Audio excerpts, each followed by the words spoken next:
Upcoming ఓటీటీలో release అయ్యే movies 'silent స్క్రీమ్స్' జనవరి 8న sun next ఓటీటీలో రిలీజ్ అయింది. 'రాణి' జనవరి 9న జీ5లో రిలీజ్ కానుంది. 'మళ్ళీ వచ్చిన వసంతం' జనవరి 11న ఈటీవీ విన్ యాప్లో రిలీజ్ కానుంది. 'దే దే ప్యార్ దే 2' జనవరి 9న నెట్ఫ్లిక్స్లో రిలీజ్ కానుంది. 'లెగసీ' కమింగ్ సూన్ నెట్ఫ్లిక్స్లో రిలీజ్ కానుంది. 'మస్తీ 4' జనవరి 16న జీ5లో రిలీజ్ కానుంది. 3 ధనుష్, శృతి హాసన్ కలిసి నటించారు. ఫిబ్రవరి 6న థియేటర్లో రిలీజ్ కానుంది. 45 ఉపేంద్ర, శివరాజ్ కుమార్, ఆర్బీ శెట్టి కలిసి నటించారు. జనవరి 23న జీ5లో రిలీజ్ కానుంది.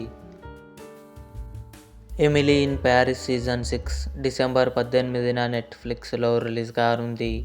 ఇవి అప్కమింగ్ ఓటీటీలో రిలీజ్ అయ్యే మూవీస్ లిస్ట్. ఈ వీడియో మీకు నచ్చినట్లయితే లైక్ చేయండి, షేర్ చేయండి, మా ఛానల్ని సబ్స్క్రైబ్ చేసుకోండి.